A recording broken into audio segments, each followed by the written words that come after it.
முகம்மதியன் code என்று, அதாவது முகம்மதியன் சட்டக்கோவை என்று. அந்த சட்டக்கோவையானது எங்களுடைய மதத்தோடு ஒட்டிய விடயம் அல்ல. அதில் சில அர்ஜுனா இதை கொண்டு வரும் பொழுது முஸ்லிம் பெண்கள் 15 வயதுக்கு கீழையும் அவர்கள் திருமணம் செய்ய நிர்பந்திக்கப்படுகிறார்கள் என்ற அடிப்படையில தான் அந்த அதை விளங்காமல் தான் அர்ஜுனா ராமநாதன் அன்று 8 வயசு வரையும் கூட வந்து விட்டார். 8 வயசு ஒரு பிள்ளையை 50 வயசு ஒரு மகன் கல்யாணம் முடித்துக் கொண்டு போகுது எப்படி தாங்க முடியும், எப்படி பொறுக்க முடியும்? தாய் திடீர்னு இறந்து விட்டார். அங்கே 3-4 பிள்ளைகள் இருக்கின்றார்கள், அவர்களை பராமரிக்க ஒன்றுமில்லை, வீட்டுக்கு ஒரு துணை தேவை. இந்த கட்டத்துல 14-15 வயசு பிள்ளைகள் முடிச்சு கொடுத்திருக்காங்க. இப்படியாக அர்ஜுனா ராம் அவரும் இது சம்பந்தமாக இவர் திடீர்னு தான் கேள்விப்பட்டிருப்பார். ஏதோ உலக மகளிர் தினம் கூகுள் அறிவாளி தானே, கூகுள் அடிச்சிருந்தார். இதில் கை வைக்க முடியாது, இது முஸ்லீம்கள், இது இறைவனால் கொடுக்கப்பட்ட சட்டம். ஐயோ, இறைவனால் கொடுக்கப்பட்ட சட்டம் இல்ல ராசா.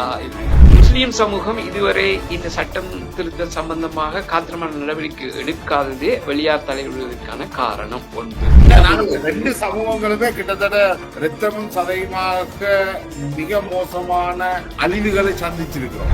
ஹிஸ்புல்லாவை செய்த வேலை அது பிழை. தமிழர்களின் ஒரு அடக்கத்தளத்தை கைப்பற்றி அதிலே ஒரு சூப்பர் மார்க்கெட் கட்டியதாக அர்ஜுனா அவர்கள் அன்றைக்கு பார்த்திருப்பீர்கள் நீங்க. அவரும் ஹிஸ்புல்லாவுக்கு எதிராக பேசும் பொழுது எல்லா சிங்கள எம்பிக்களும் அமைச்சர்களும் ஒருவரின் முகத்தை ஒருவர் பார்த்து சிரிக்கின்றார்கள், தன்னைத்தானே தாழ்த்திக் கொண்டார்கள். அர்ஜுனாவை ஊசி அர்ஜுனா என்று விமர்சித்து கொண்டிருந்த பொழுது அப்படி பாவிக்க வேண்டாம், அதற்கான கௌரவத்தை கொடுக்க சொல்லி கேட்டதுல நீங்களும் ஒருவர்.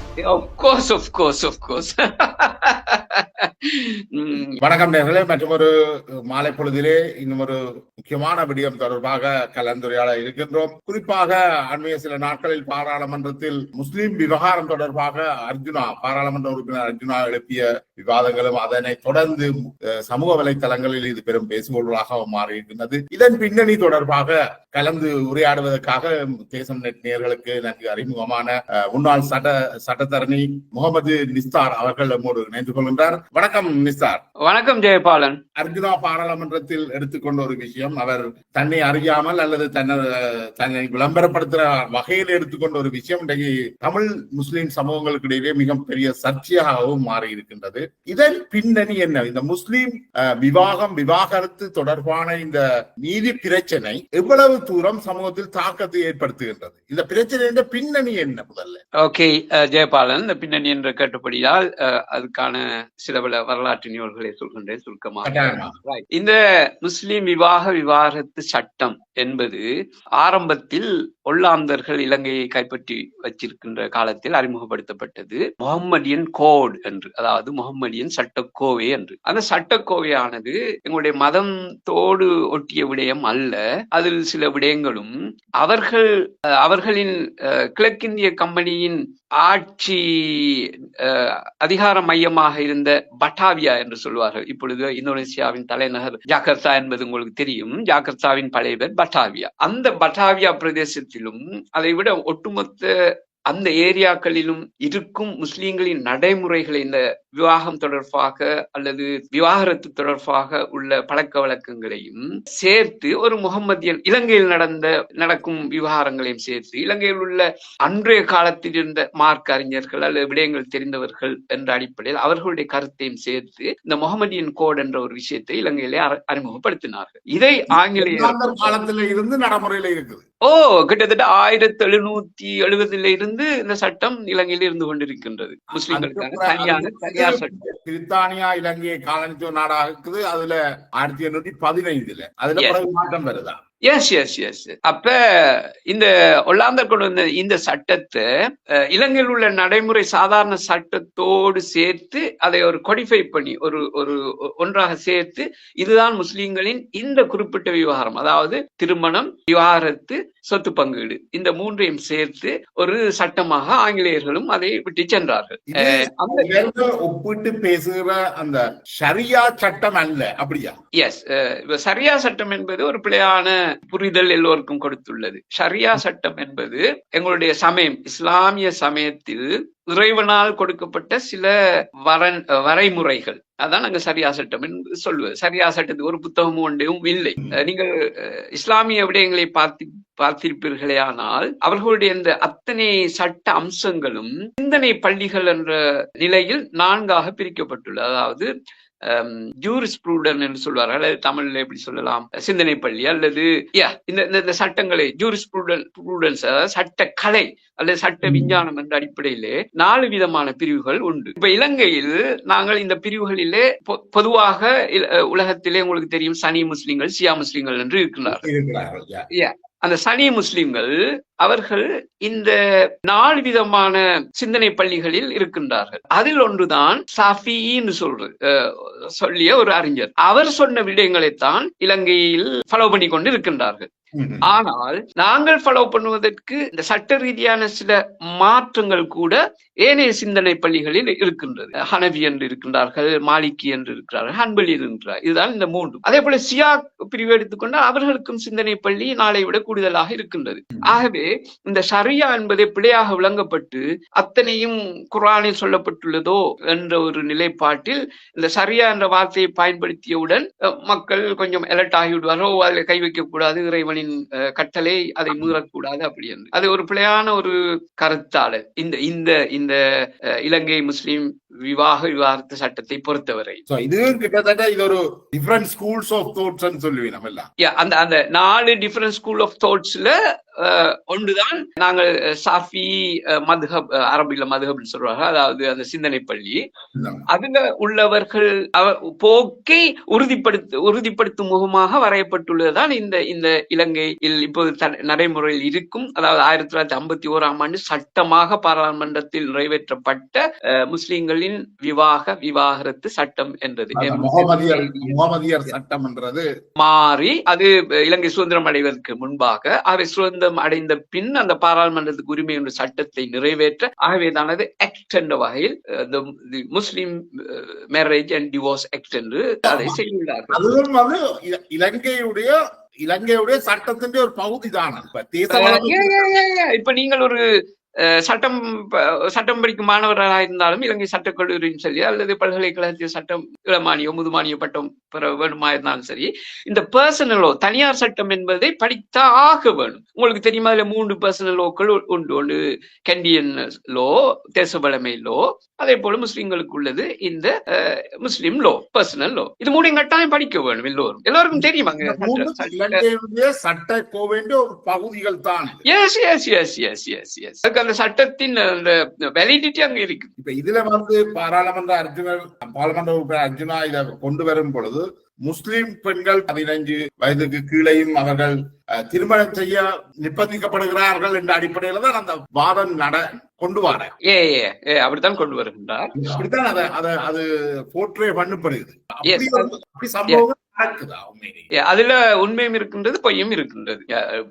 பொய் என்று சொல்வதற்கல்ல, அது பிழையான புரிந்துணர்வும் இருக்கின்றது. சிறுவயது திருமணம் என்பது, இது யோசித்து பாருங்கள், 1770 அறிமுகப்படுத்தப்பட்ட இந்த முகமதியின் சட்டம் என்றால் அந்த காலத்தில் ஏன் ஒரு 50-20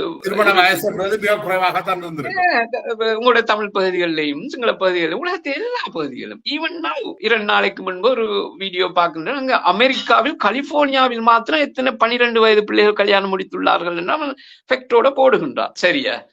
அப்ப அந்த சிறுவயது திருமணம் இருந்து கொண்டுதான் இருக்கு, சமூகத்தால் ஏற்றுக்கொள்ளப்பட்டு. அதுக்காக நான் சொல்ல வரவில்லை திருமணம் அனுமதிக்கப்பட வேண்டும் என்று. அப்ப 1770 இருந்து 1951 வரையும் அதுல எந்தவித சீர்திருத்தங்களும் ஏற்படவில்லை. ஆகவே அது ஆரம்பத்தில் சிறுவயது திருமணத்தை அனுமதித்திருந்தது. ஓகே, முஸ்லிம் பெண்கள் பருவம் அடைந்த காலத்திலிருந்து நீங்கள் திருமணம் செய்யலாம். ஒரு பிள்ளை 10 சமூகத்திலையும் இருந்ததானே அந்த காலகட்டத்தில். எங்களுடைய பூட்டிமார் வந்து பெரும்பாலும் 10-12 வயசுல திருமணம் செய்திருப்பார்கள். அவர்களுக்கு 16 வயசுல பிள்ளைகள் இருந்திருக்கும்.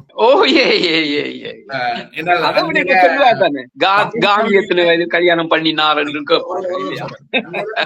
அண்மையில தமிழ் கவியை நேர்காணல் செய்த பொழுது அந்த காலத்துல எங்களுக்கு திருமண வயது இல்லத்தானே இருக்கே இல்லை.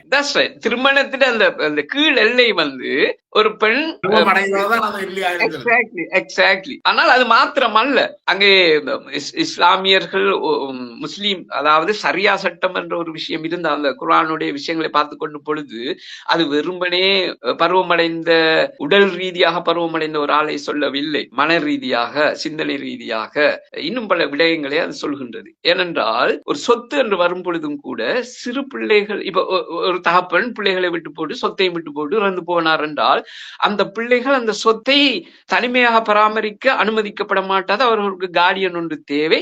அந்த பிள்ளை வென் தட் பிள்ளை ஒரு மென்டல் கெப்பாசிட்டி அடைந்த பிறகு, அந்த வயதை அடைந்த பிறகுதான் அவருடைய சொத்தை அவருக்கு பிரித்து கொடுக்க வேண்டும் என்று சொல்வது போல அதே விடயத்தை தான் இங்க திருமண விடயத்திலையும் எடுக்க வேண்டும். உடனே ஒரு பிள்ளை 10 வயசு திருமணம் குமர பிள்ளை ஆகிவிட்டது என்பதற்காக உடனடியாக திருமணம் முடித்து வைக்க வேண்டும் என்ற ஒரு விடயம் இல்லாத சாதாரண சமூக மாற்றத்தோடு செல்லக்கூடிய ஒரு விடயம். நீங்கள் சொன்னா போல முந்தைய எல்லா சமயங்களிலும் 10 வயசு பிள்ளைகள் கல்யாணம் முடித்தார்கள் என்றால் ஆஃப்கோர்ஸ் கல்யாணம் முடிப்பார்கள். இப்பொழுது அப்படி இல்லை என்றால் அப்படி இல்லை தான். இப்பொழுது யாருமே முடிப்பது இல்லை. ஆனால் அதை விளங்காமல் தான் MP அர்ஜுனா ராமநாதன் அன்று 8 வயசு வரையும் கூட வந்து விட்டார். 8 வயசு ஒரு பிள்ளையை 50 வயசு ஒரு மகன் கல்யாணம் முடித்துக் கொண்டு போவது எப்படி தாங்க முடியும், எப்படி பொறுக்க முடியும்? இலங்கையில அப்படி ஒரு சம்பவம் நீங்கள் அந்த 50ஆம் ஆண்டு காலகட்டத்துக்கு பிறகு அண்மை காலத்துல நடந்திருக்கா? எனக்கு தெரிஞ்ச கூட நடந்திருக்கு 51க்கு பிறகு 80-90களில் கூட ஒரு 15-16 வயசு பிள்ளைகளை கல்யாணம் வச்சு கொடுக்கிற விஷயங்கள் உண்டு. அது காரண காரியம் தொடர்பாக இப்ப தாய் திடீர்னு இறந்து விட்டார், அங்கே 3-4 பிள்ளைகள் இருக்கின்றார்கள், அவர்களை பராமரிக்க ஒன்றும் இல்லை, வீட்டுக்கு ஒரு துணை தேவை, அல்லது தகப்பன் இறந்து விட்டார், வீட்டுக்கு வருமானம் இல்லை, தாயும் இந்த நாடுகள் போன்று வேலை செய்வதில்லை. இந்த கட்டத்துல 14-15 வயசு பிள்ளைகளுக்கு முடிச்சு கொடுத்திருக்காங்க. இப்பொழுதும் நடக்க இல்லைன்னு சொல்ல வர இல்லை, நடந்து கொண்டுதான் இருக்குது. ஆனால் அது இந்த ஐசோலேட்டட் நிகழ்வாக தான் இருக்கின்றது. இப்பொழுது சமூகம் முன்னேறி இருக்கின்றது, எல்லோரும் கல்வி கற்க வேண்டும், கல்வியை விட்டால் வேறு ஒரு தங்களுக்கு வாழ்வில்லை என்ற நிலை வந்து விட்டது. ஆகவே அவர்கள் சமூகத்தின் இயல்பான மாற்றத்துக்கு ஏற்ப அவர்கள் மாறிக்கொண்டு போகின்றார்கள். இந்த இடத்தில் வந்து ஏதோ எல்லோரும் 8 வயதில் கல்யாணம் முடிக்க வேண்டும், 10 வயது கல்யாணம் முடிக்க வேண்டும், அது ஒரு நகைப்புக்குரிய விடயம். ஆகவேதான் அன்று அர்ஜுனா இதை சொல்லும் போது முதலில் MP அர்ஜுனா ராமலிங்கம் அந்த பாராளுமன்றத்தை சொல்லும் பொழுது தேசிய நலத்துக்கான உதவி அமைச்சர் மௌலவி முனீர் அவர்கள் பக்குவமாக, அவர் அழகாக தமிழ் பேசுவார், தமிழில் கூட சொல்லவில்லை, அவர் சிங்களத்தில் வேணும் என்றே சொன்னார். ஏனென்றால் இப்படியான ஒரு பிழையான விடயங்களை இன்னும் தொடர்ச்சியாக சிங்கள எம்பிக்களும் கதைக்க கூடாது என்பதற்காகத்தான் சிங்களத்தில் சொன்னால், தயவு செய்து உங்களுக்கு தெரிந்த விஷயங்களை கதையுங்கள், தெரியாத விஷயங்களை தெரிந்து விட்டு கதைங்கள். அவர் சொன்ன அந்த விடயம் அப்பா ரிஃபார்முக்கு எல்லாம் ரெடி, 2 ரிப்போர்ட் அங்கே இருக்குது, இதை யார் செய்வது, எதை எடுப்பது என்பது இப்ப முஸ்லிம்களுக்கு இடையில பிரச்சனை நடக்கின்றது. அது தீர்க்கப்பட்டால் நாளைக்கே ரிஃபார்ம் வந்து விடும் என்பதை சொல்லத்தான் அவர் நீங்க அதெல்லாம் போய் தேடி பாருங்கோ என்று ஒரு மறைமுகமா சொன்ன விஷயத்தை தான் உடனடியாக அதை ஒரு தனக்கு எதிரான ஒரு வாதமாக அர்ஜுனா எடுத்து, உங்களுக்கு தெரியுமா USAID ஒரு ரிப்போர்ட் ஒன்று கொடுத்துள்ளது அப்படின்னு. USAID ரிப்போர்ட் கொடுப்பதற்கு முன்னால நாங்க 2009 ரிப்போர்ட்கள் தயாரித்து விட்டோமே ஐயா, இதுதான் அவர் அங்க சொல்ல வேண்டிய ஒரு விடயம். அதாவது முஸ்லிம் சமூகமாக இணைந்து அதுல உள்ள சில பிரச்சனைகளை, இந்த சட்டத்துல உள்ள சில ஓட்டைகளை அல்லது ஊதாமைகளை திருத்தி அமைச்சிருக்கிறார்கள். நிறைவேற்றுவது சம்பந்தமாகத்தான் இப்ப இந்த விவாதம் ஆரம்பிக்கப்பட்டதா? இதுல முக்கியமா 3 விஷயம் தான் இந்த பிரச்சனைக்குரிய விஷயம் ஜெயபாலன். ஒன்று நீங்க சொன்ன திருமண வயது, ஆகவே 2 கோஷ்டியும் ஏற்றுக்கொண்டு விட்டார்கள். ஓகே, 18 கீழே கொண்டு வரக்கூடாது, 18க்கு மேலதான் அனுமதிக்க வேண்டும், 18 வரையும் பிள்ளைகள் கட்டாயம் படிக்க வேண்டும் என்றதுல 2 குரூப்பும் ஏற்றுக்கொள்கின்றார்கள். ஆனால் ஒரு குரூப் சொல்கின்றது, ஃபைசல் முஸ்தபா அவருடைய தகப்பனின் குரூப், ஃபைசல் முஸ்தபாவுடைய ரிப்போர்ட்டின் படி அதுக்கு ஒரு ப்ரொவிசோ கொண்டு வையுங்கள், ஒரு விதிவிலக்கு கொண்டு வையுங்கள். சில பல கட்டங்களில் 12-10 வயது குழந்தைகள் பருவமடைந்த பிள்ளைகள் அங்கே ஒரு கல்யாணம் தேவைப்படுகின்றது. உதாரணமாக ஒரு லவ் பிரேக் வைப்போமே, ஏதோ தெரியாத காரணத்தால் அந்த பிள்ளை தரித்து விட்டது வைப்போமே, அந்த மாதிரி கட்டங்களில் என்ன பிள்ளைகளை பறித்து கொண்டு போய்விடுவீர்களா? ஆகவே அந்த இடத்தில் அத்தகைய கல்யாணத்தை அனுமதியுங்கள் என்ற ஒரு ப்ரொவிசோ வைங்கோண்டு ஒரு கோஷ்டி சொல்லுது. சலீம் மஸ்ரூப், உச்ச நீதிமன்றத்தின் ஓய்வு பெற்ற நீதிபதி சலீம் மஸ்ரூப் அவருடைய அறிக்கை அறிக்கை வந்து அந்த ப்ரொவிஷனல் தேவையில எல்லோருக்கும் 18 வயதுக்கு மேலேயே திருமண வயது குறைந்த வயதில் வைங்கோ. அதுக்கு பிறகு அவர்கள் 50 முடித்தாலும் சரி, 40 முடித்தாலும் சரி, கல்யாணம் முடிக்காவிட்டாலும் சரி, 18க்குள்ளே யாரும் வரக்கூடாது. இந்த 18 என்பது இலங்கையில் உள்ள சாதாரண மேரேஜ் மேரேஜ் ரெஜிஸ்ட்ரேஷன் ஆக்ட் ஒன்று இருக்குதான பொது சட்டம், அதோட ஒத்து போகக்கூடியதா அல்லது 18 வயதுக்கு கீழ் உடல் உறவு கொள்வது ஒரு கிரிமினல் குற்றம் என்ற அடிப்படையில் அந்த 18 வயதோட எல்லாத்தையும் நீங்கள் சேர்த்து விட்டீர்களே ஆனால் பிரச்சனைகள் குறையும் என்பது முக்கியமான விடயம். இரண்டாவது விடயம், இந்த காதி அந்த நீதிபதிகள் சொல்லுவோம் அல்லவா, அவர்களுடைய தகுதி தொடர்பானது. அங்கே நல்லொழுக்கம் உள்ளவர் 18 வயசுக்கு மேற்பட்ட யாரும் காதியாக இருக்கலாம் என்றது ஒரு அடிப்படை தகுதியான ஒரு விடயம் அல்ல. ஆகவே இந்த சலீம் மஸ்ரூப் அவருடைய ரிப்போர்ட்டின்படி அவர்கள் ஆக குறைந்த சட்டத்திறனியலாக இருக்க வேண்டும் என்று. நான் சொல்ல வரை லோயஸ் என்றால் எல்லாம் சமய விஷயங்கள் தான் தெரிந்தவர்கள் என்று, அட்லீஸ்ட் அந்த சட்ட அணுகுமுறை எவ்வாறு அதை அப்ளை பண்ணுவது என்ற சில விஷயங்களை அவர்கள் புரிந்திருப்பார்கள் இல்லையா? அது இரண்டாவது விஷயம். மூன்றாவது விஷயம், மிக முக்கியமான விஷயம், சலீம் மஸ்ரூப் நீதியரசர் சலீம் மஸ்ரூஃபுடைய ரிப்போர்ட்டில் பெண்களையும் இந்த காதிகளாக நியமிக்க வேண்டும் என்று அதுக்கு நாங்கெல்லாம் ஃபுல்லி சப்போர்ட். ஆனால் இவங்கள் அவர்களுடைய அறிக்கையில் பெண்களை காதிகளாக நியமிக்க கூடாது, அங்கே இஸ்லாத்தில் சமயத்தில் அனுமதி இல்லையே. நான் சொன்னேன் எங்களுடைய இந்த விஷயம் பட்டாவியால இருந்து வந்தது. பட்டாவியா இந்தோனேசியாவில் கூட பெண் காதி நீதிமன்றம் மாத்திரமல்ல, எல்லா நீதிமன்றங்களையும் பெண்கள் நீதிமன்றங்களில் நீதிபதிகளாக பலஸ்தீனத்தில் இருக்கின்றார்கள். 45 இஸ்லாமிய நாடுகளின் திருமண சட்டங்கள் கூட எல்லாம் ஒன்றாக இல்லை, எல்லாம் வெவ்வேறாக இருக்கிறார். அதிலே 20க்கு மேற்பட்ட நாடுகளில் பெண் நீதிபதிகளாக இருக்கிறார். பலஸ்தீனத்தில் பெண் நீதிபதிகள் காதி நீதிபதிகளாக, இஸ்ரேலில் கூட முஸ்லிம்களுக்கு பெண் நீதிபதிகள் இருக்கின்றார்கள். அப்ப இப்படி எல்லாம் இருக்கும் பொழுது இலங்கையில் மாத்திரம் நாங்கள் முன்னேற மாட்டோம், எங்களுக்கு ரிஃபார்ம் தேவையில்லை, பெண்கள் காதியாக இருக்க வேண்டிய அவசரம் முடியாது என்றால், சாதாரண கோர்ட்டில் முஸ்லிம் பெண்கள் என்ற குடும்பத்தில் நிறைய பெண்கள் சட்டத்தரணிகளாக இருக்கிறார், பெண் நீதிபதிகள் பெண்கள் அவர்கள் கோர்ட் வரையும் போகின்றார்கள், சாதாரண கோர்ட்டுக்கு கிளைண்ட்ஸை மீட் பண்ணுகின்றார்கள் என்றால் அதே விஷயம் தான் காதி நீதிமன்றத்தில் நடக்க போகின்றது. இதில் வித்தியாசமாக நடக்க போகின்றது. அதுவும் தலை மறைத்து தான் கோர்ட்டுக்கும் போகின்றார்கள் என்னுடைய மகள்மார்கள், அண்ணாவுடைய மகள்மார்கள்.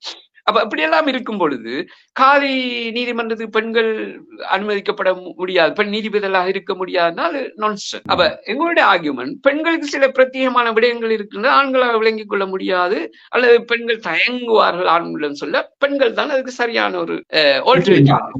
இந்த 3 முக்கியமான விஷயம். அடுத்ததாக ஒரு கார்டியன் போடுது, வழி என்று அரபு மொழியை சொல்வார்கள், அதாவது கல்யாணத்துக்கு ஒரு கார்டியன். அது ஏனென்றால் அந்த காலத்திலே இந்த சிறுவயது திருமணங்கள் மாத்திரமல்ல, கல்யாணம் என்பது ஒரு இறைவனால் நிர்ணயிக்கப்பட்ட ஒரு விடயம் என்பதும் அது எல்லா மதத்திலும் உள்ள ஒரு நம்பிக்கை இல்லையா? காரணம் இல்லாமல் அற்ப காரணங்களாக உடைத்து விட்டு போவதற்கு யாருமே விரும்புவதில்லை. ஆகவே தான் அங்கே ஒரு பொறுப்பாளர் வேணும் என்று அந்த வழி என்று சொல்லுவார்கள். அவர் இதுல பொறுப்பாக இருக்க வேணும். இந்த தம்பதிகளுக்கு இடையிலே பிரச்சனை வரும் பொழுது அவர் தலையிட்டு அதை தீர்க்க வேணும், அவர்களை ஒற்றுமைப்படுத்த வேண்டும் என்ற ஒரு பொறுப்பை தாங்கியவர் தான் அந்த வழி. ஆனால் உங்களோட பிரச்சனை வழியாக இருப்பது யாரும் இருக்கலாம் என்பது ஒரு புறம் இருக்க, பெண்கள் அந்த தங்களுடைய திருமண பத்திரத்திலே கையொப்பம் விடுவது இதுவரையும் இல்லை இந்த சட்டம், இப்போ இருக்கும் சட்டத்தின்படி. அப்ப நாங்கள் வலியுறுத்துவது, பெண் தன்னுடைய சம்மதத்தை வெளிப்படையாக காட்டுவதற்கு அவ ஒப்பம் இட வேணும் அப்படி என்று. அடுத்த கோஷ்டி சொல்கின்றது, ஒப்பம் தேவையில்லை, அவருடைய பெற்றோர் யாரும் சைன் வச்சால் பரவாயில்லை என்று. இது கல்யாணம் என்பது ஆணுக்கும் பெண்ணுக்கும் உள்ள ஒப்பந்தம் இல்லையா? அப்ப அந்த சம்பந்தப்பட்ட ஆணும் பெண்ணும் சைன் ஒப்புதல் அளிக்க வேண்டும் என்பது ஒரு இஸ்லாமிய வரமுறை. ஆனால் அது தெளிவாக அங்கே சொல்லப்படவில்லை என்றாலும் அதன் ஏனைய அடுத்த விவகாரங்களை அந்த இஸ்லாம் எப்படி கையாளுகின்றதோ அதிலிருந்து பார்க்கும் பொழுது இதற்கும் அதே நிபந்தனையை கொடுக்கின்றது. உதாரணமாக நீங்களும் ஒரு கடன் கொடுக்கல் வாங்கல் வைத்தால் கூட அதை சொல்லுங்க சம்பந்தப்பட்ட இருவரும் அதை எழுதி கையெழுத்திட்டு சாட்சியம் 2 பேர் வையுங்கள் அப்படின்னு. அப்படி இருக்கும் பொழுது இது வாழ்க்கையில் முக்கியமான, கடனை விட முக்கியமான ஒரு விஷயம், திருமண விஷயம். அந்த இடத்தில் பெண்கள் சைன் வைக்க தேவையில்லை, அவருடைய அனுமதியை தாப்பன் மூலம் அல்லது சகோதரன் மூலம் அல்லது பக்கத்து வீட்டு அங்கிள் மூலம் தெரிவிக்கலாம் என்றால் அது அப்சூட் இல்லையோ? இந்த 4 விஷயங்களுக்காகத்தான் இத்தனை அடிபடி. இந்த பிரச்சனைகள் முஸ்லிம் மக்களுக்குள்ளேயே விவாதத்துக்குள்ள இருக்குது. இது சம்பந்தமான அந்த திருத்த சட்டம் நடைமுறைக்கு வர இருக்குது.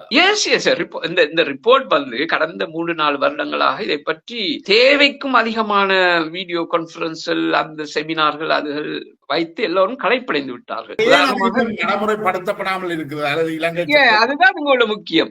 எந்த அரசாங்கம் தான் அவர்களுக்கு பிரச்சனை, இந்த முஸ்லீம்களில் யாராவது ஒரு பகுதியை நாம் மனநோக்க வைத்து கூடாது, அவர்களுக்கு வாக்கு தேவை. ஆகவே இந்த ரெண்டு பகுதியினரும் பிரிந்திருக்கும் பொழுது யாருடையதை எடுப்பது? இப்ப ஜஸ்டிஸ் சலீம் மஸ்ரூஃபுடைய ரிப்போர்ட்டை எடுத்தால் அதற்கு எதிரான மற்ற அத்தனை பேர்களின் கோபப்பார்வைக்கு உட்படுவார்கள். முன்னைநாள் இலங்கை அரசுக்கான உயர்ஸ்தானிகரும் ஜனாதிபதி சட்டத்திறனுமாகிய ஃபைசல் முஸ்தபாவுடைய தகப்பன் ஃபைசல் முஸ்தபா அவர்களுடைய ரிப்போர்ட்டை எடுத்தால் இந்த பகுதி கோவிட், இந்த பகுதியை பிரச்சனைப்படுத்துவார்கள். நிறைய பெண்கள் வெளியே கிளம்பி விட்டார்கள். ஃபைசல் முஸ்தபாவுடைய ரிப்போர்ட் அங்கீகரிக்கப்படுமானால் நாங்கள் கொழும்புக்கு 6000 பெண்களை திரட்டி கொண்டு, புத்தளத்திலிருந்து தான் அதுவும் கிளம்பியது, புத்தளத்திலிருந்து 6000 பெண்களை திரட்டி கொண்டு அங்கே அதற்கு எதிராக நடவடிக்கை எடுப்போம். அரசாங்கத்தோடு ஒன்றும் செய்ய முடியாத நிலை, என்ன செய்வதென்று.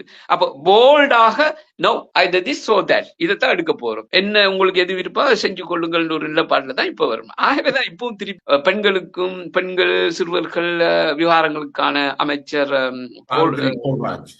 போல்ராஜ் கூட சொல்கின்றார், நாங்கள் அரசாங்கம் தன்னிச்சை முறையில் எடுக்க மாட்டோம், தீர்மானம் எடுக்கவே மாட்டோம், முஸ்லிம் குரூப்புகள், மார்க்க அறிஞர்கள், படித்தவர்கள், அவர்கள் இவர்கள் துறை சார்ந்தவர்கள் எல்லோருடைய அனுமதியை பெற்றுதான் நாங்கள் ஒரு மாற்றத்தை கொண்டு போவோம் என்று. ஆகவே எங்க மாற்றத்துக்கான 2 ரிப்போர்ட்டுகள் கையில இருக்குது. இப்ப எதை எடுக்கிறதுலதான் பிரச்சனை. உண்மையிலே நீங்கள் இந்த விளக்கம் இல்லாமல் தான் பாராளுமன்றத்துல இந்த விவாதம் நடந்திருக்கிற மாதிரி தோற்றப்பாடு இருக்கு. ஆஃப்கோர்ஸ் இதுல நான் 4 பேரை டைரக்டா குற்றம் சாட்டுறேன். எங்கட ஜெயபாலன் ஒன்று முஸ்லிம் சமூகம். ஏன்னா 2009 இருந்து கொண்டு வரப்பட்ட இந்த ரிஃபார்ம நாங்கள் எங்களுக்காக இன்னொருத்தன் வந்து செய்ய மாட்டான். ஒன்று இன்னொருத்தன் பிற ஆள் வந்து செய்ய போனால் இந்த மாதிரியான அர்ஜுனா மாதிரி ஆட்கள் வந்து தலையிடுவார்கள். நியாயமும் கூட. என்னப்பா உனக்கு தந்த நீயும் செய்ய மாட்டேங்கிறா, இது பெரிய பிரச்சனை, நாங்கள் ஆசை செய்வோம் அப்படின்னு கொண்டு வருவார்கள். ஒன்று. ஆகவே முஸ்லிம் சமூகத்திட ஒரு பிரச்சனை. அடுத்த பிரச்சனை, ஏன் இந்த சந்தர்ப்பத்தில் ஃபைசல் முஸ்தபா அதாவது தேசிய பட்டியல் அமைச்சர் இந்த பிரச்சனையை இங்கே கொண்டு வந்தார்? என்னை பொறுத்தவரை தனிப்பட்ட முறையில் அது பிழையாகவும் இருக்கலாம். இந்த அரசாங்கத்துக்கு பல பக்கத்தில் இந்த நெருக்கடிகள் வந்து கொண்டிருக்கின்றது. ஆகவே இவரும் இந்த அரசாங்கத்துக்கு ஒரு நெருக்கடியை கொடுக்க வேண்டும், அல்லது தன்னுடைய தாப்பனாரின் இந்த அறிக்கை அதை நடைமுறைப்படுத்த வேண்டும். ஆகவே இவர்களுக்கு ஒரு விடயத்தை இங்கே சொல்லி விடுவோம், அல்லது அவர் குழப்புவோம், அல்லது ஏதோ ஒன்று பண்ணுவோம் என்ற நிலையில தான் அதை அவர் கொண்டு வந்தார். இதை கொண்டு வர வேண்டிய அவசரம் அல்ல. சரியான ஐக்கிய மக்கள் சக்தியுடைய பாராளுமன்றம், ஜனநாயக தேசிய முன்னணி, NDF நேஷனல் NDF தெரிவு செய்யப்பட்ட எம்பியும் அல்ல அவர் தேசிய பட்டியல் MP, அது பிரச்சனை இல்லை. அடுத்ததாக அர்ஜுனா ராம் அவரும் இது சம்பந்தமாக இப்படி 2 அறிக்கை உள்ளது என்று, அல்லது இது சம்பந்தமாக இவர் திடீர்னு தான் கேள்விப்பட்டிருப்பார். ஏதோ உலக மகளிர் தினமாக கூகுள் அறிவாளி தானே, கூகுள்ல அடிச்சிருப்பார். அவருடைய ஃபீல்டும் இது அல்ல, அதுக்காக அவர் கதைக்க வேணாம் என்றல்ல. இலங்கையின் பிரச்சனைகளை எந்த MP வேண்டாலும் கதைக்கலாம். ஆனால் அதை கதைப்பதற்கு முன்னே ஒருவன் குறுக்கு கேள்வி கேட்டால் அதுக்கு பதில் சொல்லக்கூடிய அளவுக்கு தகுதி வேணும். அவர் என்ன சொன்னார்? முனீர் தேசிய நல்லிணக்க உதவி அமைச்சர் பக்குவமாக பவ்யமாக சொல்லியது போதும் கூட நீங்கள் அதை அறிந்து விட்டு கதைங்கள், அறியாமல் கதைக்காதீங்க என்று பக்குவமாக சொல்லியும் கூட அதை விளங்காமல், உமக்கு தெரியுமோ USDA இருந்து ஒரு ரிப்போர்ட் வந்திருக்கின்றது, அங்கே சிறுபிள்ளை திருமணம் நடக்கின்றது அப்படின்னா, ஐயா 1770 இருந்து எங்களுக்கு தெரியும் அங்க சிறுபிள்ளை திருமணம் நடந்து கொண்டே இருக்கின்றது. அடுத்ததாக எங்களோட முஸ்லிம் பாராளுமன்ற உறுப்பினர் அன்றைக்கு அர்ஜுனா இப்படி பேசிய பொழுது அதற்கு எதிராக 2 MP, ஒன்று ஹிஸ்புல்லா, தேவையில்லாமல் இவர் மடையர், இவரை ஹாஸ்பிட்டலுக்கு அனுப்ப வேண்டும், இவருக்கு தலை சரியில்லை என்று பேசியதற்காக இவர் அடுத்த நாள் சொல்கின்றார் ஹிஸ்புல்லாவோட தலையில் மூளையே இல்லை, அதை கருத்தி தான் அவருடைய பெற்றோர்கள் ஹிஸ்புல்லா என்று வைத்திருக்கிறார், அவருடைய மூளை ஃபுல் ஆகிவிட்டது. அதை விட இன்னொரு பாராளுமன்ற உறுப்பினர் அவர் பேர் மறந்து விட்டது, அவரை எனக்கு ரொம்ப கவலையாக இருக்கின்றது. இதில் கை வைக்க முடியாது, இது முஸ்லீம்கள், இது இறைவனால் கொடுக்கப்பட்ட சட்டம். ஐயோ, இறைவனால் கொடுக்கப்பட்ட சட்டம் இல்ல ராசா, இது அதுல கைக்கூலின்னு வரும். உங்களுக்கே தெரியும், முஸ்லீம்கள் வந்து கல்யாணம் முடிக்கிற நேரம் டவுரி வாங்குவதில்லை இல்லையா? இப்ப தமிழ் சமூகத்துல தான் இந்த டவுரி பிரச்சனை. அப்ப நாங்கள் அதுக்கு பழக்கப்பட்டு விட்டோம். இந்தியாவிலிருந்து பார்த்து கொண்டிருக்கிறோம். இந்திய முஸ்லிம் தமிழர்களுடன் முஸ்லிம்கள் அங்கே பிரிவினை இல்லாமல் வாழ்ந்து கொண்டிருக்கும் பொழுது அவர்களுடைய கலாச்சார பழக்க வழக்கங்களை தான் கொண்டு வந்து அதில் கிளீனாக எழுதி உள்ளார்கள். அந்த சட்டத்தில் ஒரு பிரிவு உண்டு. கல்யாணம் முடிக்கிற நேரம் கைக்கூலி வாங்கலாம். கைக்கூலி நீங்க நினைக்கப்படாது பெண் வீட்டார் மாப்பிள்ளை கொடுக்கிற டவுரி என்று. அதை மீறி பெண் வீட்டார் பெண் வீட்டு தாய் தகப்பன் மாப்பிள்ளை வீட்டு தாய் தகப்பனுக்கு கொடுக்கும் இன்னொரு பகா. அப்ப இது இறைவனின் சட்டமாக இருக்க முடியாது இல்லையா? அப்படி இல்ல. எங்கள சட்டம் சொல்லுது, மகர் என்று சொல்லுவோம் அரபிக்கு. ஒரு ஆண் உனக்கு அந்த பொம்பளையை முடித்து வீடு வாசல் கொடுத்து சாப்பாடு கொடுத்து எல்லாம் செய்ய முடியுமாக இருந்தால் மாத்திரம் நீ கல்யாணம் செய், அல்லது அது வருவரையும் பொறுத்துக்கொள் என்று கல்யாணம் சம்பந்தமாக திருமணம் சம்பந்தமாக எங்களுடைய மார்க்கம் போதிக்கும் பொழுது இப்படியான ஒரு விஷயம் அங்கே வைப்பார்களோ? கைக்கூலி என்று கொடுக்க வேணும் அப்படி என்று இன்னும் இருக்கின்றது. கைக்கூலி அந்த சட்டத்தில் இருக்கின்றது. எனக்கு அதுல செக்ஷன் மறந்து விட்டது, எத்தனை செக்ஷன் என்று அது இருக்கின்றது கைக்கூலி. அப்ப இதுகெல்லாம் எடுக்க வேணும். ஆகவே இவர்கள் இந்த 2 அறிக்கைக்காரர்களும் சண்டை பிடித்துக் கொண்டு இருக்கும் பொழுது கடைசி வரையும் அது இந்த அரசாங்கமும் அல்ல, இனி வரப்போற அரசாங்கமும் அல்ல, ரவுஹக்கிம் இருக்கும் பொழுது முயற்சி செய்யப்பட்டது, கடந்த அரசாங்கம் இருக்கும் போது முயற்சி செய்யப்பட்டது. கடந்த அரசாங்கம் மீன் கோத்தபாய அரசாங்கம் அல்ல, நல்லாட்சி அரசாங்கம் இருக்கும் பொழுது அதில் நீதி அமைச்சர் இதை மாற்றி அமைக்க வேணும் என்று முழு முனைப்புடன் அதை மீண்டும் அதை ஒரு பேசுபொருளாக கொண்டு வந்தார். ஆனா இந்த ஒரு பிரச்சனை இருக்கும் பொழுது யாருடைய ரிப்போர்ட் இங்க வெளியிடானது என்று முஸ்லிம் சமூகம் இன்னும் தீர்மானத்துக்கு வராத நிலையில் அரசாங்கம் திண்டாடுகின்றது.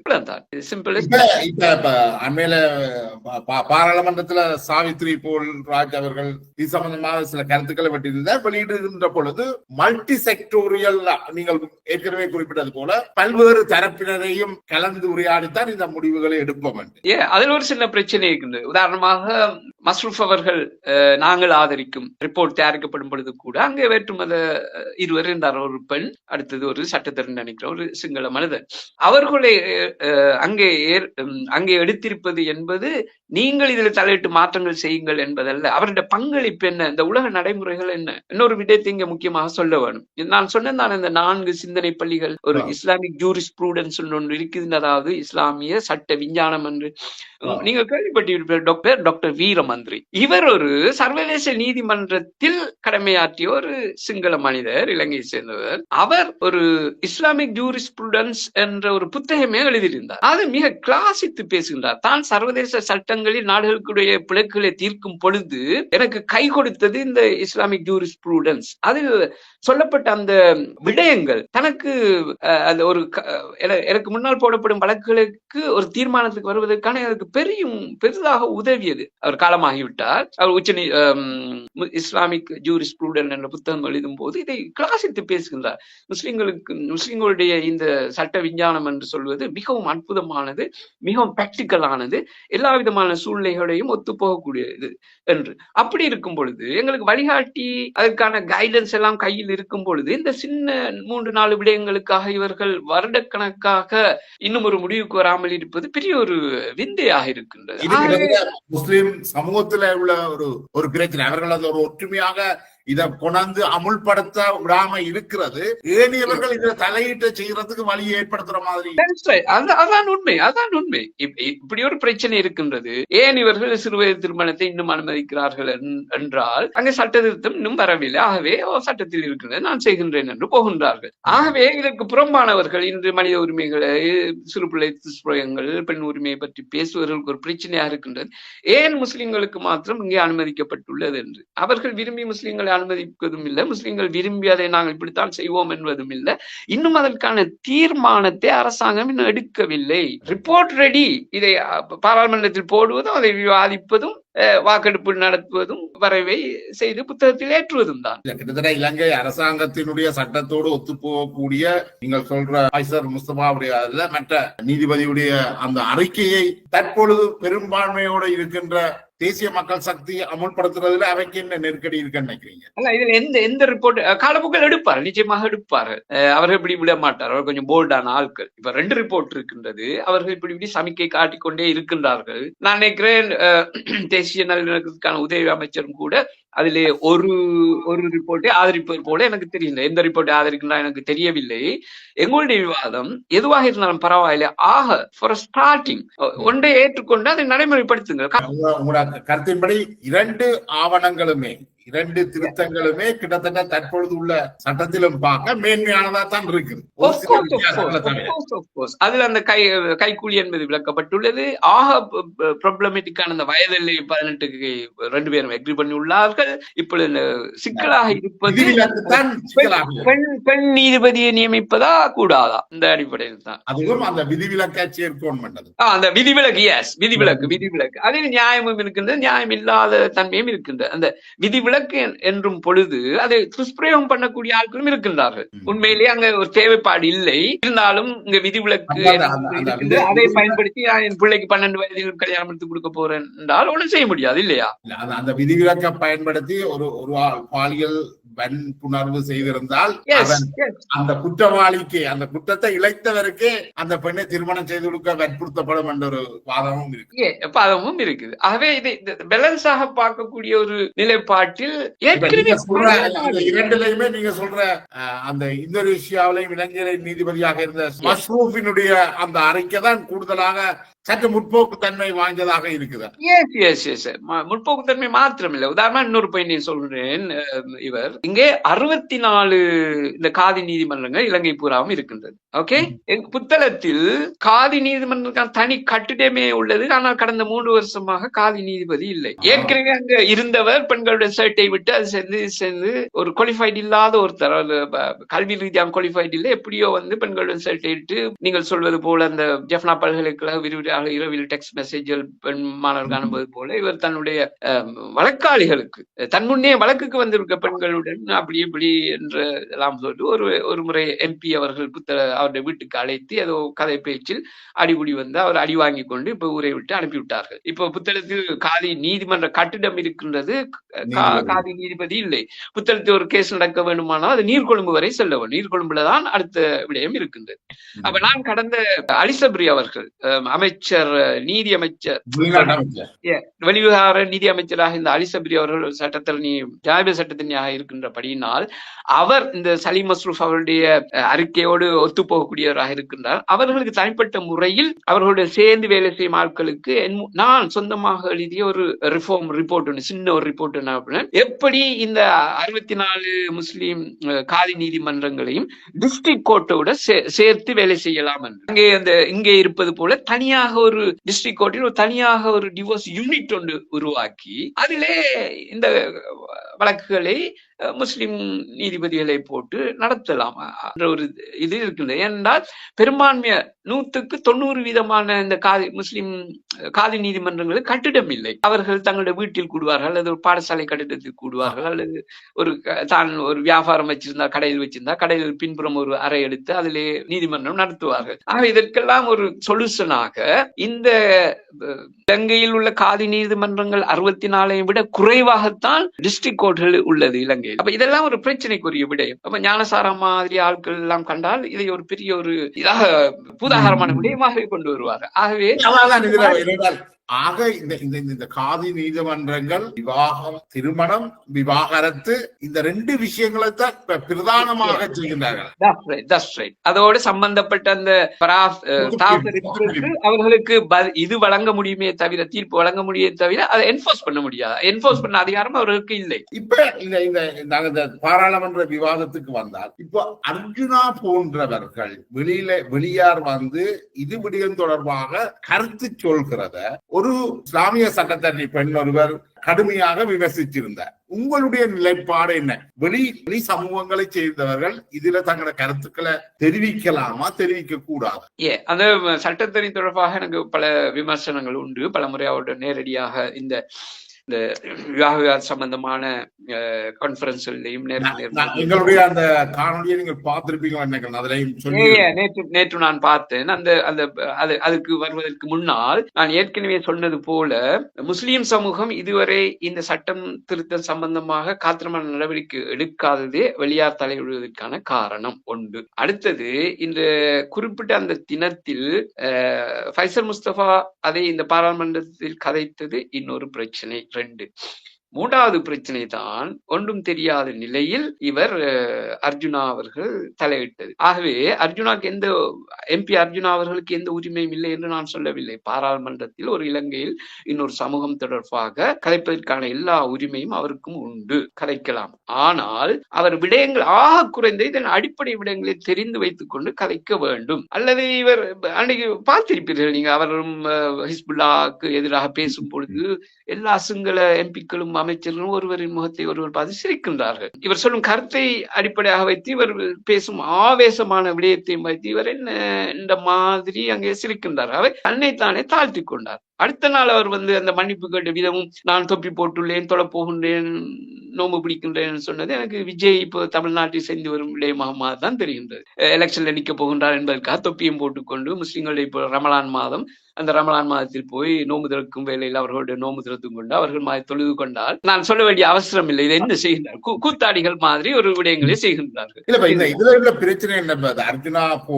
அர்ஜுனா போலவே முஸ்லிம்களுடைய தரப்பில் ஹிஸ்புல்லா போன்றவர்கள் பாராளுமன்ற அரசியலுக்காக உரையாடுற விஷயங்கள், நான் கோயிலை இடித்தேன், தமிழ் இந்துக்களை கட்டப்படையில அதை நான் தந்தையை உருவாக்கினேன், இப்படியான துவேஷங்களை தூண்டுறது மிக மோசமான நிலைக்கு இந்த சமூகங்களுடைய உறவு கொண்டு போகும். ஆஃப்கோர்ஸ் உங்களுக்கு தெரியும், அந்த விவரம் தொடர்பாக அவருடைய காணொலி நான் பார்த்து விட்டு அதற்காகவே நாங்கள் ஒரு தொலைக்காட்சி யூகேயில் உள்ள IBC டிவோமோ அல்லது IBC தொலைக்காட்சியில் இதற்காக வேண்டிய நாங்கள் அங்கே இருந்து ஹிஸ்புல்லாவை காரசாரமாக கண்டித்தோம். அவர் செய்த வேலை அது பிழை.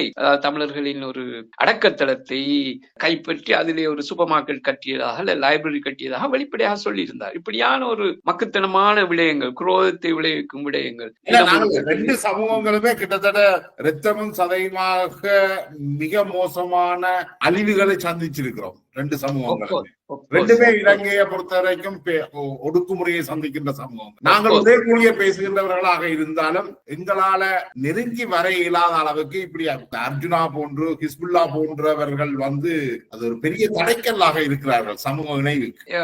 உண்மை. இது மாத்திரமல்ல, அர்ஜுனா அவர்களுடைய முக புத்தகத்தை போய் பார்த்தால் அதுல சொல்ல முடியாத அளவுக்கு இருபக்கமும் ஒருவரை ஏதோ தங்களுடைய சொந்த விடயம் தொடர்பாக பேசிக்கொள்வது போல ஒருத்தர் தகாத வார்த்தைகளால் தூசணங்களால் பேசிக் கொள்கின்றார். இப்பொழுது பல அந்த மாதிரி விடயங்களை அர்ஜுனா அவர்கள் நீக்கிவிட்டார்கள். இந்த பொழுதுமே ஒரு ஆரோக்கியமான விடயம் அல்ல. அவர் ஒரு முன்மாதிரியாக இருக்க வேண்டும். நாங்கள் வாட்ஸ்அப்பில் அல்லது வேறு தனிப்பட்ட சமூக ஊடகங்களில் தனிப்பட்ட ரீதியில் சண்டை பிடித்துக் கொள்வது வேறு விடயம். வேறு மக்கள் பிரதிநிதியாக பாராளுமன்றம் வந்திருக்கும் பொழுது அதை நல்லதை சொல்கின்றேன் என்று மீண்டும் மீண்டும் அவர் கீழே போய் கொண்டிருப்பதுதான் ஒரு ஆச்சரியப்பட்டால், நாங்கள் அர்ஜுனாவை ஊசி அர்ஜுனா என்று விமர்சித்து கொண்டிருந்த பொழுது அப்படி பாவிக்க வேண்டாம், அவருக்கான கௌரவத்தை கொடுக்க சொல்லி கேட்டதுல நீங்களும் ஒருவர். அது எனக்கு சந்தோஷமாக இருந்தது. சொல்ல அடுத்த நாளே நீங்க அந்த வார்த்தையை தவிர்த்திருந்தீர்கள். எனக்கு சந்தோஷமாக இருந்தது. அப்ப அந்த கௌரவத்தை கௌரவமான முறையில் கொடுக்க வேண்டும். அளிக்கப்பட்ட அந்த கௌரவத்தை அவர்கள் தொடர்ந்து தக்க வைக்க மறக்கிறார்கள். நான் நினைக்கிறேன் அர்ஜுனாவுடைய பிரச்சனை தான் அவர் பாராளுமன்றம் புதிது. அடுத்ததாக அவருக்கு தேவைப்படுவது ஒரு வகையான ப்ரொபகண்டா அல்லது தன்னை ஒரு அட்டென்ஷன் சீக்கிங் பொசிஷன்ல இருந்து கொண்டு இனி அவர்களுடைய எதிர்கால அரசியல் நடவடிக்கைகளுக்காக இப்படியான விடயங்களை கதைப்பது, அல்லது அந்த குறிப்பிட்ட நாளில் அவரை கதைக்க தூண்டியதற்கு வேறு விடயங்கள் காரணமாக இருந்துக்கலாம். யாராவது ஒரு முஸ்லீம் பேர்களே அல்லது முஸ்லீம்களை கூட இதை கருத்திருப்பார்கள். ஆனா இதை பற்றி நீங்கள் கதையுங்கள், எங்களுடைய முஸ்லீம்கள் ஒன்றும் கதைக்கின்றார்கள், நீங்க தான் இதுக்கு சரியானால் நீங்க தான் தட்டி கேட்பீர்கள் என்றவுடன் அவர் நினைத்தார், என்னிலும் விஷயம் உண்டு, நான் தான் இதை தட்டி கேட்க உள்ளேன் என்ற பாணியில் இவர் கதைத்திருப்பார். என்றால் அவருக்கு சில விஷயங்கள் தேவைப்படுகின்றது. பழைய அரசாங்க காலத்தில் சாணக்கியன் அவர்கள் புத்தியிலிருந்து பொலிகண்டி வரை போன பொழுது முஸ்லிம் சமூகம் தூக்கி பிடித்தது. அதே சாணக்கியன் ஏதோ ஒரு விடயத்தில் ஒரு வார்த்தை தவறிவிட்டார் என்பதற்காக எல்லோரும் லைனில் நின்று அவரை குற்றம் சாட்டினார்கள். அதே போல்தான் இன்றும் அர்ஜுனா அவர்கள் யாரோ இதை செய்யுங்கள் என்று உற்சாகத்தை கொடுத்திருப்பார்கள். கொடுத்து போட்டு இப்பொழுது எல்லா பக்கத்திலையும் நின்று அவர் சந்தோஷமாக மன்னித்துக் கொள்ளுங்கள், நான் தெரியாமல் பேசிவிட்டேன் அல்லது இனி பேச மாட்டேன் என்று அவர் ஒதுங்கி போக, அவர் உழைத்த இந்த அநீதி, இந்த ரெண்டு சமூகங்களுக்கும் உழைத்த அநீதி இந்த உறவுகளை ஒரு நீண்ட காலத்துக்கு இது ஒரு பாதிப்பை கொண்டு வந்திருக்கு. ஆனால் இப்படியான இந்த நீண்ட கலந்துரையாடல்கள் இந்த மாதிரி பொது நிகழ்வுகளில் இவர் நீங்கள் சொல்வது போல சொல்லப்பட வேண்டும். ஆகவேதான் நீங்களும் இன்று முன் வந்தீர்கள். நீங்க கேட்டவுடன் நானும் முன் வந்தேன். இதற்கான காரணங்கள் இதுவும் ஒன்று. இதுல எந்த இடத்திலையும் தமிழ் முஸ்லீம் சம்பந்தப்பட்ட பிரச்சனையே அல்ல. ஆஃப்கோர்ஸ் அது அல்ல, இது அல்ல. ஆகவே சில பேர் இன்னும் சந்தேகிக்கின்றார். அந்த சட்டத்தில் நீ சந்தேகிப்பது, அந்த பெண் சட்டத்தில் நீங்க சொல்லிய சட்டத்தில் சந்தேகிப்பதில் கூட இது வெளிநாட்டு அஜெண்டாவுக்காக இயங்குகின்றார்கள். அப்படி இப்ப எங்களை போன்றவர்கள் நீதிபதி மஸ்ரூப் அவர்களுடைய அறிக்கையை ஆதரிக்கும் எங்களை போன்றவர்கள் அல்லது என் குடும்பத்தில் உள்ள அத்தனை சட்டத்தரணிகளும் அதற்காக வெளிப்படையாக வேலை செய்யும் என்னுடைய சொந்தங்கள் பெண் சட்டத்தரணிகள் இலங்கையில் இருக்கும் பொழுது நாங்கள் எல்லாம் ஒரு கோனர் பண்ணப்பட்டோம். இவர்கள் வெளிநாட்டின் காசுக்காக வேலை செய்கின்றார்கள், எங்களுக்கும் பேர் தந்துவிட்டார்கள். இவர்கள் வெளிநாட்டின் பணம் கொடுக்கின்றார்கள், அதுக்காக கதைக்கின்றார்கள். அப்படி ஒரு மனநிலை இருந்து கொண்டுதான் நேற்றும் அந்த பெண் சட்டத்தரணி கதைத்தது. இது உங்களுடைய வேலை, நீங்க பார்க்க வேணும், தலையிடக்கூடாது அப்படி என்று. அது பிள்ளையான ஒரு விடயம். ஏனென்றால் இங்கே இப்பவும் சொல்லுவார்கள், தமிழர்களுக்கு நன்றி சொல்லுவார்கள். புத்தளத்திலே 76ஆம் ஆண்டு ஒரு பள்ளிவாசலுக்குள்ளே பெரிய ஒரு ஷூட்டிங் நடந்தது. 7 பேர் கொல்லப்பட்டார். என்ற நண்பனும் ஒருத்தனால இறந்தவழி. அப்ப பாராளுமன்றத்தில் எக்கச்சக்கமான முஸ்லிம் அமைச்சர்கள் இந்த ஒருவரும் வாய் திறக்கவில்லை என்பதற்காக அங்கே வாய் திறந்து முதலில் அதை கதைத்தவர் எங்களுடைய செல்வநாயகம் ஐயா, தந்தை செல்வநாயகம் அவர்கள். அப்ப இன்னும் பெருமையாக கதைக்கும் அந்த முஸ்லிம் சமூகம், முஸ்லிம்களுக்கு அன்று குரல் கொடுத்தார் என்று அதை மறந்து விட்டு திடீர்னு இப்பொழுது ஒரு அர்ஜுனாவுக்காக நோ அதெல்லாம் ஒன்றுமில்லை, இனி டிவோர்ஸ் இந்த மாதிரி போலாம். அது இந்த பாராளுமன்ற உறுப்பினர் அர்ஜுனா, பாராளுமன்ற உறுப்பினர் ஹிஸ்புல்லா போன்ற இந்த நபர்களை தாண்டி இந்த தமிழ் முஸ்லிம் உறவு கட்டி எழுப்பப்பட முடியும் என்று நீங்க நினைக்கிறீங்களா? ஆஃப்கோர்ஸ் கட்டி எழுப்ப முடியும். உதாரணமாக என்னையும் உங்களையும் பாருங்கள். அதன் ரீதியாக நீங்கள் நானும் எத்தனை முறை காய்த்திருக்கிறோம், எத்தனை முறை அதை செய்திருக்கிறோம். நீங்கள் ஒரு போக்குடையவர், நான் ஒரு போக்குடையவன், அப்படி எல்லாம். இதனால எங்களுடைய உறவு அங்கே பாதிக்கப்பட்டிருக்கின்றதா? அல்லது ஜெயபாலன் என்று சொன்ன உடனே எனக்கு வேறமாய் சிந்திக்க தோன்றுகின்றதா? அல்லது நிஸ்தார் என்று யாரும் உங்களுக்கு சொன்னால் நீங்கள் அவரை ஒரு பிரத்தியான மனுஷனாக யோசிக்க தோன்றுகின்றதா? உங்களுக்கு இல்லையே. அதே போலத்தான் சாதாரண மக்களுக்கு இடையிலேயே ஒரு அண்டர்ஸ்டாண்டிங் உண்டு. ஆனால் இதை இப்படியான முக்கியமான தலைவர்கள் முக்கியமான கட்டங்களில் வேறு விதமாக கையாளும் பொழுது அதை நம்பி இருப்பவர்கள், என்னுடைய தலைவர் இப்படி சொல்கின்றான், இதில் ஏதோ ஒரு விடயம் இருக்கும், ஆகவே நான் இவருடைய பக்கத்தான் செல்ல வேண்டும் என்று அவர் பக்கம் சென்று இந்த விஷயத்தை மீண்டும் குழப்புபவர்கள் நிறைய பேர் இருக்கின்றார்கள். அதுதான் சமூகம் என்பது. ஆனா இதை கட்டி எழுப்ப வேணும். எங்களுக்கு தடையாக இருப்பது ஒன்றும் அல்ல. ஒரு மொழி முக்கியமான ஒரு விடயம், மொழி முக்கியமான விடயம் இரண்டுக்கும் பொதுவாக இருக்கும் பொழுது அந்த மொழியை பாவிப்பதன் மூலம் நாங்கள் இலகுவாக புரிந்து கொள்ளக்கூடிய நிறைய எல்லா விஷயங்களும் இலகுவாக புரிந்து கொள்ளலாம். நிச்சயமாக மொழி ஒரு இணைக்கின்ற பாலமாக எப்பொழுதும் இருந்து வருகின்றது. இன்றைக்கு தமிழ் மொழியை இலங்கையில கூடுதலாக பாதுகாக்கிறவர்கள் யாராக இருக்கின்றார்கள் என்றால் முஸ்லிம்களாகத்தான் இருக்கின்றார்கள். என்றால் இலங்கையுடைய அனைத்து மாவட்டங்கள்லையும் எத்தனை மணிக்கு போனாலும் அங்க உள்ள முஸ்லீம் கடையில தமிழ் பாட்டு தான் போய்கொண்டு. வீட்டுமொழி ஈவன் சவுத் ஸ்ரீலங்கால, தென் ஸ்ரீலங்காவில உள்ளவர்கள் வீட்டுமொழி, அவருடைய தாய்மொழியா சிங்களத்தை கருதினாலும் கூட அந்த வீட்டு மொழியாக கிட்டத்தட்ட அவர்கள் தமிழைத்தான் பாவிப்பார். அல்லது எங்களை சமயம் தொடர்பான விடயமாக தமிழைத்தான் பாவிப்பார்கள். தமிழ் என்பதை பிரிப்பதற்குரிய ஒரு அடிப்படை காரணம் அல்ல, அது சேர்ப்பதற்கான ஆரம்ப புள்ளி. இதை தவற விட்டு நாங்கள் இன்னும் இந்த விஷயங்களுக்கு அடித்துக் கொள்வோமாக இருந்தால் இந்த இடத்தில் நான் திருப்பி அர்ஜுனாவை தான் குற்றம் சொல்வேன். அதாவது அந்த உதவி அமைச்சர் பக்குவமாக பவ்யமாக சொல்லும் பொழுது இதை தெரிந்து விட்டு பேசுங்கள் என்று ஒத்த வார்த்தை சிம்பிளாக சொன்னதுல பல அர்த்தங்கள் உண்டு. ஆகவே எலர்ட்டாக இருக்க வேண்டும். வேற ஏதோ சொல்ல வருகின்றார், அதை விட்டு போட்டு ஹிஸ்புல்லா ஒரு பக்கம் கத்த, இன்னொரு எம்பி ஒரு கத்த, அந்த கட்டத்தில் இவர் தன்னுடைய சுய கௌரவம் பாதிக்கப்பட்டு விட்டது, உன்னை விட நான் சளைத்தவன் அல்ல, அப்படியா இருந்தால் நான் ஒரு வைத்தியனுக்கு எல்லா விளைவும் தெரியும் என்று இவர் கத்த, அது இப்பொழுது ஒரு கேலி கூத்து மாதிரி போய்விட்டது. நிச்சயமாக மிகுந்த கேலி கூத்து ஆகிட்டது. நினைக்கிறேன் இந்த புள்ளியோட நாங்கள் இந்த நீண்ட உரையாடலை முடிவுக்கு கொண்டு வரலாம் நினைக்கிறேன். இந்த பிரச்சனையினுடைய அடிப்படை அம்சம் என்ன என்பதை மிக தெளிவாக புரியக்கூடிய வகையில தெளிவுபடுத்தி இருக்கிறீர்கள். உங்களுடைய இந்த நேரத்தை ஒதுக்கி உங்களோடு இந்த கலந்துரையாடலை மேற்கொண்டமைக்கு மிக்க நன்றி முகமது நிஸ்தார். நன்றி Jayabalan. and thanks also for the viewers. Thank you very much. மீண்டும் சந்திப்போம்.